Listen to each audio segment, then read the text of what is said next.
शौरा इकराम यहाँ मौजूद हैं कि सिलसिला वो तोड़ गया सारे जाते जाते, सिलसिला वो तोड़ गया सारे जाते जाते, वरना इतने तो मरासिम थे कि आते जाते। अहमद फराज साहब की गज़ल का ये मतला है। तो मरासिम के मार्फत आज हम सब यहाँ इकट्ठा हुए हैं और ये जो सिलसिला पिछले दिनों टूटा कोरोना काल के चलते और फिर से ये राब्ता बनने लगा है, तो इसके लिए तहजीब अवध फाउंडेशन, रफ्त फाउंडेशन मुबारकबाद के हकदार है।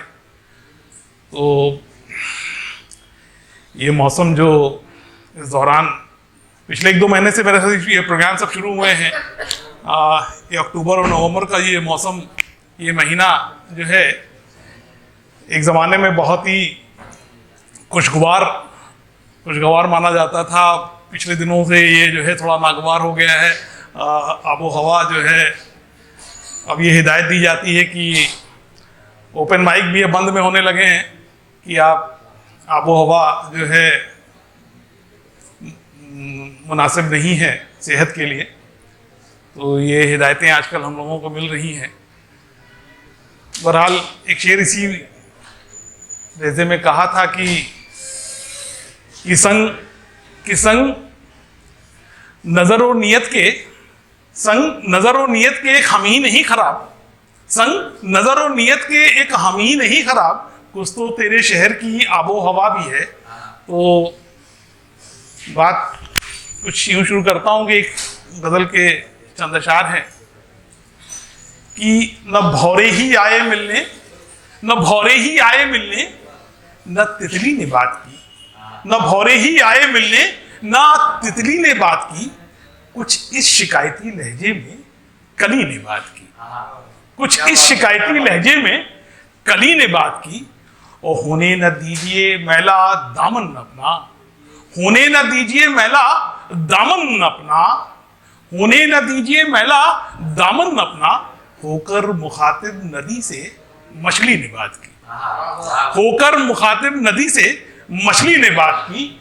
और ये टेक्नोलॉजी का दौर है।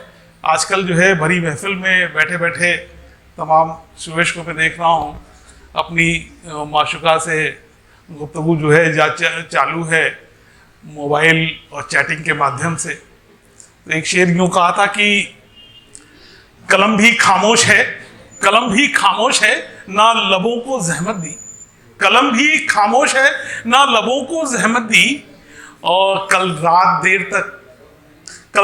देर तक उनसे सिर्फ उंगलियों ने बात की, कल रात देर तक उनसे सिर्फ उंगलियों ने बात की। और यूं है कि गुजरा बाद मुद्दत के तो कोई पहचाना ही नहीं, गुजरा बाद मुद्दत के तो कोई पहचाना ही नहीं, पर रोक कर मुझे उसकी गली ने बात की, पर रोक कर मुझे उसकी गली ने बात की। और आ ही गया नर्म सर्द नवंबर का नंबर, आ ही गया नर्म सर्द नवंबर का नंबर, आ ही गया नर्म सर्द नवंबर का नंबर। चिटक कर उंगलियों से मूंगफली ने बात की, चिटक कर उंगलियों से मूंगफली ने बात की। और देने लगती है कलम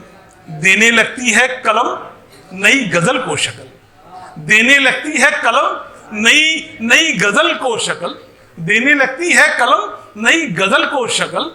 जब भी अमित से ख्याले मखमली ने बात की, जब भी अमित से ख्याले मखमली ने बात की। अभी गुज़श्ता दिनों में कुछ दिनों पहले हम लोगों ने यौम उर्दू मनाया है, उर्दू दिवस था 9 नवंबर को। उसके मार्फत से कुछ अशार कहे थे, वो आपकी नजर करता हूँ।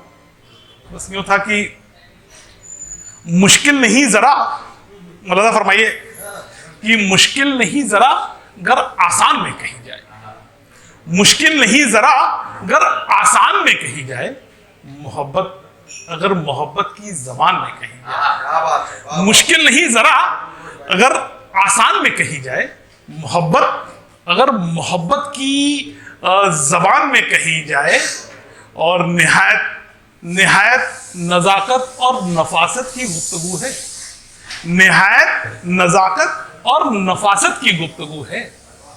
बैठकर फुर्सत में इत्मीनान से कही जाए, बैठकर फुर्सत में इत्मीनान से कही जाए। और सुना है लफ्जों पर सियासत की नजर है, सुना है लफ्जों पर सियासत की नजर है, तो बेहतर है कि एक दूजे के कान में कही जाए, तो फिर बेहतर है कि एक दूजे के कान में कही जाए। और जज्बात मेरे हैं तो होंगे अल्फाज भी मेरे, जज्बात मेरे हैं तो होंगे अल्फाज भी मेरे। ये बात अब खुलकर मेरे हर बयान में कही जाए, ये बात अब खुलकर मेरे हर बयान में कही जाए। और इसी जमी पर जन्मी है, मतलब फरमाइएगा मुतरे खास की इसी जमी पर जन्मी है और बेटी है हिंदुस्तान की, इसी जमी पर जन्मी है और बेटी है हिंदुस्तान की। क्यों ना ये बात उर्दू की शान में कही जाए, क्यों ना ये बात अब उर्दू की शान में कही जाए। और उर्दू के ओरिजिन को लेकर काफ़ी नाइतफाकी होती है कि ये कहाँ सी ज़बान है, तो उसी पे ये कहा था। तो बात एक मक्ता बतौर खास हाजिर है, फिर अपनी जगह लूँगा कि गर मोहब्बत है अमित से तो एलानिया कहिए, गर मोहब्बत है अमित से तो एलानिया कहिए, गर शिकायत है तो फिर दरमियान में कही जाए। बहुत बहुत शुक्रिया।